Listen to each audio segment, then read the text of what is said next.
তুমি তো চুরি না করলে জিততেই পারতে না, তুমি তো ভোটই হতে দাওনি। যারা ভোট দিয়েছে তারাই বলেছে, ভোট দিতে যাওয়ার আগেই দেখছি নৌকাতে ছাপ্পা মারাই আছে। তুমি তো ভোট করেছো, তোমার হিম্মত নাই তুমি ভোট করি, তুমি চোর, চুরি করে জিতেছ, চালিয়ে যাও। ফিরাউনও ভেবেছিল আলা রব্বুকুমুল আলা, আমার থেকে বড় কেউ নাই। আল্লাহ ফিরাউনের নিচুড়ে রস বার করেছে, আল্লাহ যেদিনে ইচ্ছা করবে তোমারও নিচুড়ে রস বার করবে, দাঁড়াও।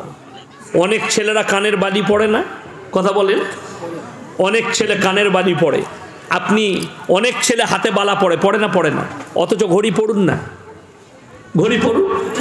এই ঘড়িটা আমি আজকে পরে এসেছি, এখনো ওপরের চিকচিকিটা র্যাডো কোম্পানির ঘড়ি। এই ঘড়িটা আমার অন্তরের মানুষ আমাকে গিফট পাঠিয়েছে। আপনি হাতে ঘড়ি পরুন, বালা কেন পড়বেন? বালা তো মেয়েরা পড়ে, ঠিক কিনা কথা বলে? আপনি পুরুষ হয়ে কানে বালি পড়বেন?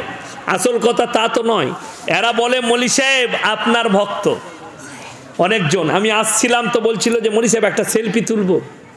আমি বললাম আমি স্টেজে যাচ্ছি, তাড়াতাড়ি আছে, ছাড়ো। আমি চলে এলাম, সেলফি তুলে আমার আর আমল করে হারামখোর সালমানের। আমাদের দেশে সালমান খান বলে একটা আর্টিস্ট আছে, তাকে আপনারা মুসলিম ভাবেন, আমি কিন্তু মুসলিম ভাবি না, আপনারা কেউ মুসলমান ভাববেন না। সে গণেশের পুজো করে, তার বাড়িতে গণেশের পুজো হয়, তাকে মুসলমান ভালা যাবে না। শাহরুখ খানকে মুসলমান বলা যাবে না, যে বলবে তার ইমানের খাতরা হয়ে যাবে। হ্যাঁ বলা যাবে যদি ইস্তেগফার করে কলমা পড়ে ফিরে আসে, তবে ওই জন্য বলছি মুসলমান পাপ মুক্ত জীবন গড়ো। এই ছেলেটা বাংলাদেশের মেহতাব প্রফেসর, এ খালি প্রতিবাদ করার জন্যে একে বরখাস্ত করেছে কলেজ থেকে, ইউনিভার্সিটি থেকে। আমি বলবো কিয়ামতের দিন আল্লাহ তোমাদের বিচার করবে। তুমি তো চুরি না করলে জিততেই পারতে না, তুমি তো ভোটই হতে দাওনি। যারা ভোট দিয়েছে তারাই বলেছে, ভোট দিতে যাওয়ার আগেই দেখছি নৌকাতে ছাপ্পা মারাই আছে।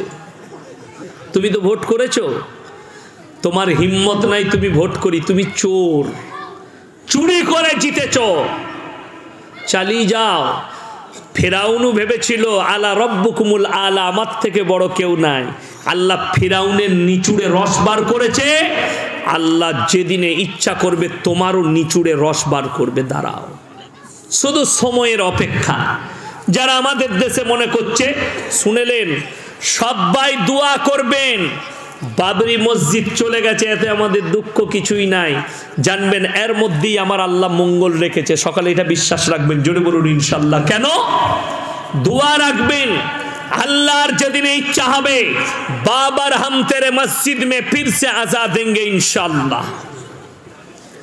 এখন একজন আমার বয়ানের নিচে কমেন্ট করেছে, সনাতনী ভাই, ভাই तुम पाकिस्तान में चले जाओ। क्यों? हिंदुस्तान तेरा बाप का है कि मैं पाकिस्तान चला जाऊं?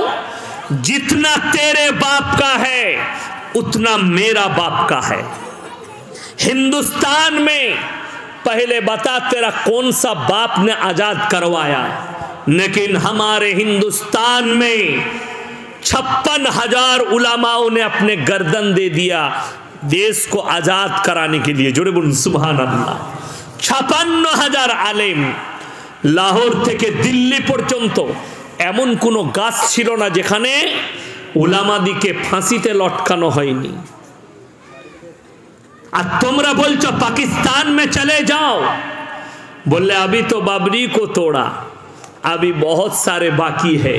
हिंदुस्तान के सारे मस्जिद को तोड़ दो, इंशाअल्लाह फिर भी तुम हमारे दिल से हमारे रब और हमारे रसूल का मोहब्बत नहीं मिटा सकते। जोरे बोलून इंशाअल्लाह।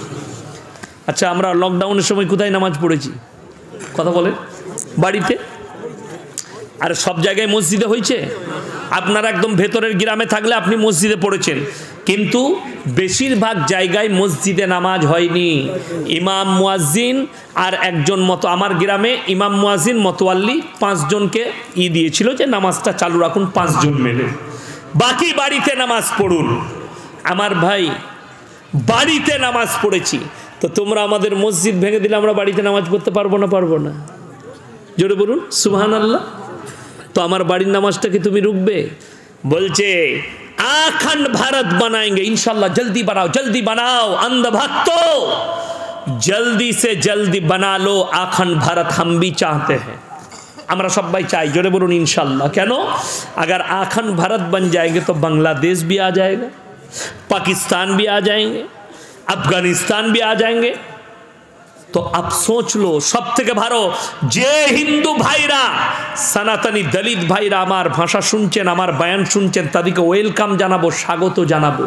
শুনেলেন, আপনাদিকে ভুল বুঝানো হচ্ছে।